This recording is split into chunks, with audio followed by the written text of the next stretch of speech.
How do you stop that manipulative person from having a hold on you? Or that ex, right? That knows how to just puppeteer your strings. And they get up under your skin. Every time you look up, you feel like they have this upper hand or you're losing the battle, if you will. And before you know it, you're saying or doing something that you regret and you wind up kicking yourself, wondering how to let them do this to me again, how to let them get inside my head again. And it feels very depowering, right? Like you're at their mercy and you can just suffer whatever, emotional damage they continue to inflict on you. And you don't trust yourself that you can actually combat it to feel confident that they won't have this kind of hold on you. I'm going to tell you how to take your power back, how to be able to navigate this manipulative person, right? Because see, manipulative people, they need to be this way because it's a way of controlling the situation to have self-validation. Because without that control, they don't feel safe. They don't feel comfortable and solid and certain in their own skin. So they need to puppeteer the situation around them so they can feel a sense of empowerment. And because they need that sense of empowerment, they become really good at manipulating situations to help themselves feel reassured because it's everything to them. And that can make dealing with manipulation very challenging. So I want you to take these 3 simple yet effective steps to reclaim your power and integrity. The first step that is a kryptonite to a manipulative person or someone with narcissistic tendencies is setting boundaries. And why are boundaries so effective? Because someone that has manipulative or narcissistic tendencies really gets rendered powerless when you have boundary lines, limits they can't cross to where they can't get behind those defenses and start playing with your mind and manipulating you. Now, I know we probably all have heard of setting boundaries before, right? I talk about a lot of my videos. You probably hear it other places. But this really means you have to identify your limits. And that means understanding the behaviors that are unacceptable to you and why they're unacceptable to you, why they're harmful for you, why they would put you in a poor physical, mental, or emotional state of well-being. Then you got to set the stage by communicating your boundaries to that person with assertiveness, no aggression, but being assertive. And you can do this best right in the moment when a manipulative person is using a manipulative tactic. Call them out right in the middle of it. Because see, here's the thing. Some people that are manipulative are aware that they are consciously, and some are unaware of it. They're not aware of their habits to do this, right? So you need to call it out right in the middle of them doing this thing in that moment when you're experiencing it and you're feeling it so that they can't deny that it happened, right? Later on, if you go back to them after the fact and say, hey, when you were saying this, and they say, no, I didn't, right? Call it out right in the middle of while they're doing it so they can't deny it. For example, you guys might be in the middle of a conversation, things get a little heated and they start to turn up on you, start to scream at you or, start talking to you in a really aggressive way. What you may say is, hey, hold on. I need you to stop talking to me in that type of a tone.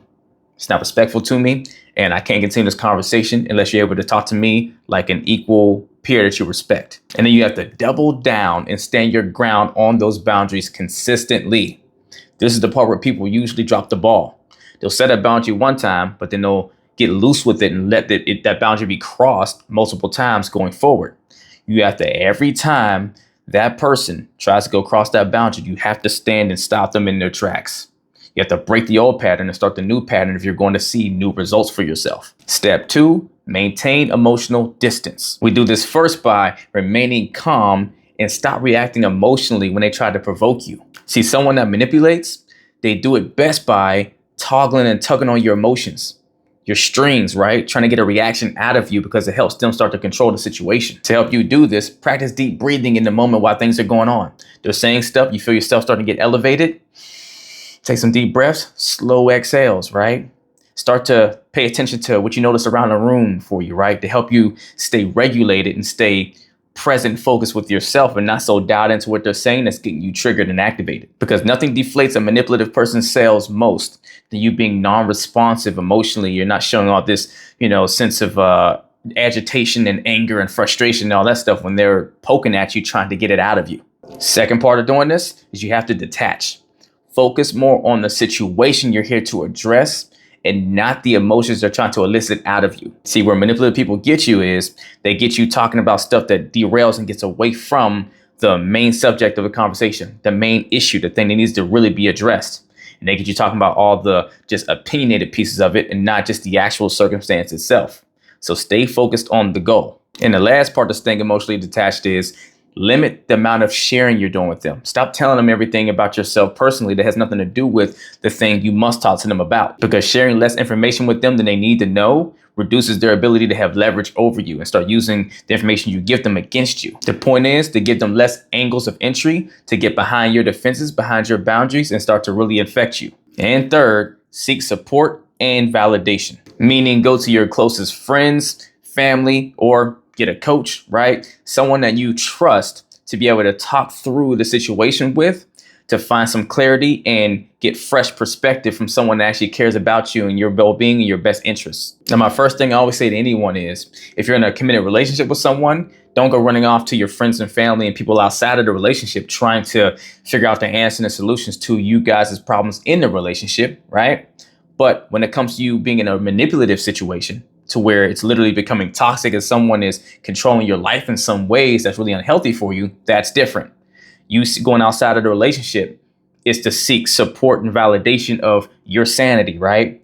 Reaffirming that you're not crazy for the things you're feeling and thinking. Reaffirming for you that you have valid feelings to feel the way you're feeling and not let that person that's trying to manipulate you keep discrediting them and making you feel like you're just crazy and out of your mind and you're the one that needs to go fix themselves and you have all these issues. Now, we shouldn't be staying in a relationship with a manipulative person in the first place, right? But I get it. Sometimes when you realize you're in that type of a situation, you're in the middle of that relationship, right? And you're trying to navigate it. So whether it is that partner you're still with or someone else is just in your life or even that ex, go find the people that are your support system that you can rely on is going to give you healthy and clear and honest perspective to help you get back to a centered space. And remember, your goal is to validate your feelings when you do this.